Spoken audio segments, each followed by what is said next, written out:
Selamat pagi Bu Ipa. Selamat pagi Bu Wida. Bagaimana kabarnya? Alhamdulillah sehat Bu Wida. Iya, hari ini kita adakan percakapan pra-coaching ya Bu ya.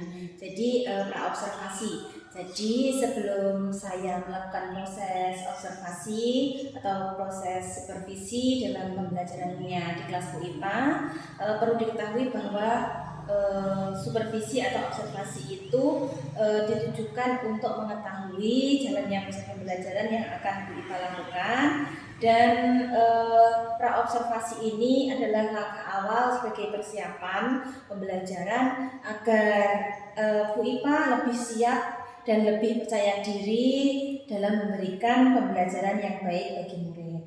Nah, baik Bu Ipa, nanti ada beberapa pertanyaan yang akan saya sampaikan. Di antaranya, apa tujuan pembelajaran yang ingin Ibu capai dalam pembelajaran nanti? Ya. Berdasarkan RPP yang saya buat dan yang saya tuliskan kemarin Bu, tujuan dari pembelajaran adalah peserta didik mampu menjelaskan pengertian dari hari akhir, jenis-jenisnya hari akhir, serta tanda-tanda hari akhir dengan tepat. Oh gitu. Lantas bagaimana dengan area pengembangan? Jadi area pengembangan apa yang akan Ibu capai dengan pembelajaran nanti? Ada yang akan saya kembangkan nanti yaitu literasi pengetahuan tentang hari akhir itu. Jadi anak-anak nanti diharapkan dapat menjelaskan kembali tentang pengertian hari akhir, jenis-jenis hari akhir, dan apa saja tanda-tanda dari hari akhir itu. Baik, kemudian bagaimana rancangan pembelajaran yang akan Ibu lakukan? Mungkin dari segi metode, dari segi model pembelajaran yang dipakai, seperti apa? Saya menggunakan metode saintifik, yaitu dengan menggunakan model pembelajaran tanya jawab dan presentasi di depan kelas. Baik, jadi menggunakan metode saintifik gitu ya. Yeah. Kemudian bagaimana dengan media pembelajaran yang akan Ibu gunakan pada waktu pembelajaran nanti? Saya sudah menyiapkan video pembelajaran tentang hari akhir. Selain itu saya juga menyiapkan beberapa buku penunjang, dan nanti sebagai evaluasi saya akan menyiapkan LKPD-nya. Oh, jadi ada LKPD. Iya. LKPD dalam bentuk kelompok dan mandiri. Oh ya. Kira-kira kapan Bu saya dapat melakukan supervisi atau observasi di kelas IPA? Untuk jadwalnya kelas 5 itu pada hari Kamis Bu. Kamis? Oh, baik Bu Ipa, semoga kegiatan observasi dan supervisi besok bisa berjalan dengan lancar. Saya akan datang di kelas Bu Ipa pada hari Kamis, dan setelah Ibu melaksanakan pembelajaran dan saya mengobservasi, selanjutnya nanti ada percakapan pra-coaching atau pasca observasi ya. Siap. Baik, terima kasih Bu Ipa atas waktunya. Sama-sama Bu Ida.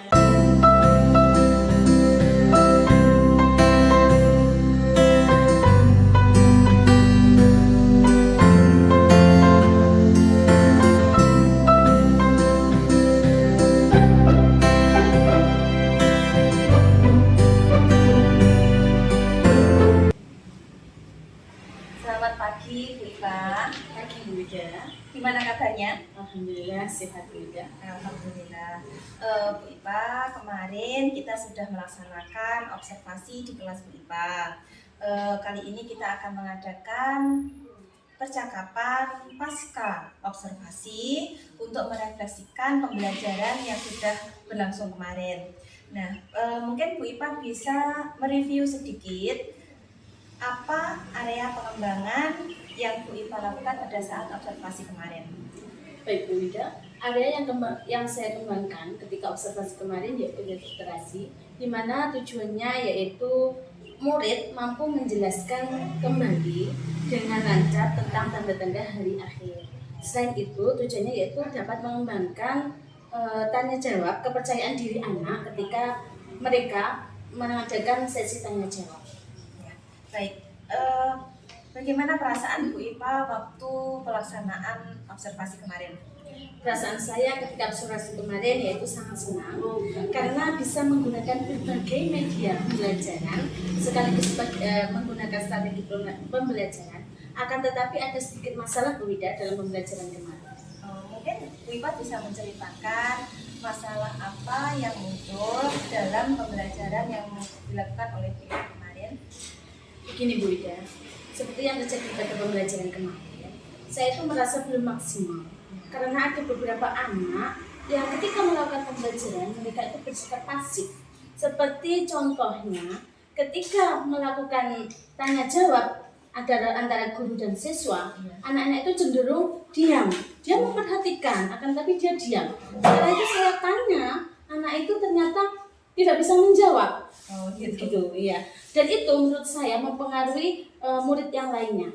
Karena menurut saya pembelajaran yang aktif itu adalah pembelajaran yang semua siswanya itu aktif dalam kegiatan pembelajaran. Baik, saya setuju sekali itu bahwa pembelajaran di kelas itu akan berjalan dengan maksimal apabila semua termasuk guru maupun murid itu berperan aktif ya. Nah, kira-kira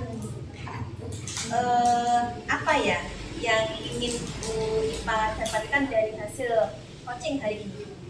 Setelah saya kemudian Bu Wida dan kita ngobrol seperti ini, saya berharap setelah ini saya dapat menemukan solusi atas permasalahan yang saya temui dan nantinya saya akan dapat menerapkan dan memperbaharui perencanaan pembelajaran untuk selanjutnya. Jadi hari ini kita memang merefleksikan ya Bu ya. Baik, dari permasalahan yang timbul saat pembelajaran kemarin, dari skala 1 sampai 10 kira-kira yang menurut Bu Ipa murid dikatakan aktif itu di skala berapa dan murid dikatakan pasif itu di skala berapa?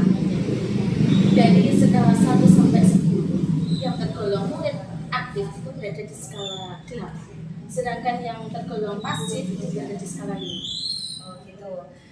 Jadi memang perbandingannya masih memang butuh ya Bu ya. Nah, dari skala yang disebutkan oleh Bu Ipa tadi, kira-kira strategi apa yang bisa mengangkat atau bisa membuat murid itu menjadi aktif?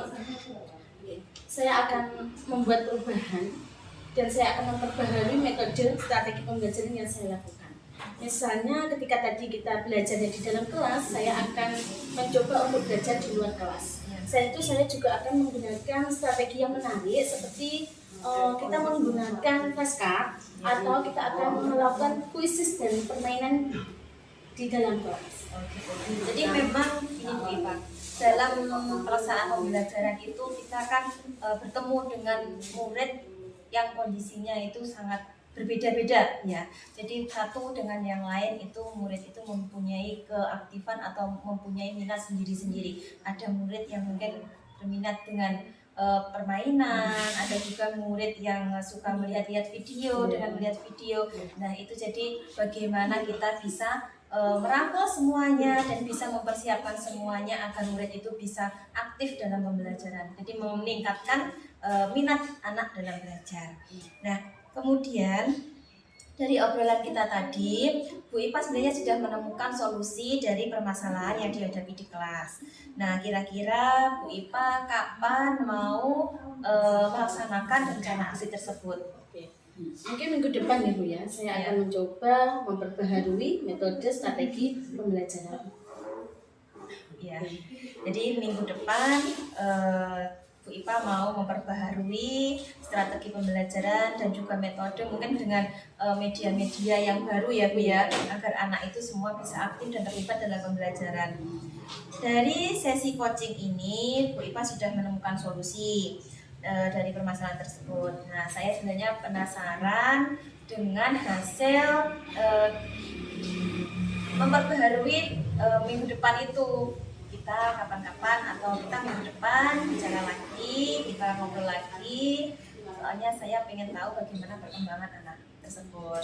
Baik Bu Ida, Terima kasih atas bimbingannya, atas arahannya, dan semoga saya minggu depan bisa berhasil mengubah strategi dan pembelajaran yang akan saya lakukan selanjutnya. Sama-sama.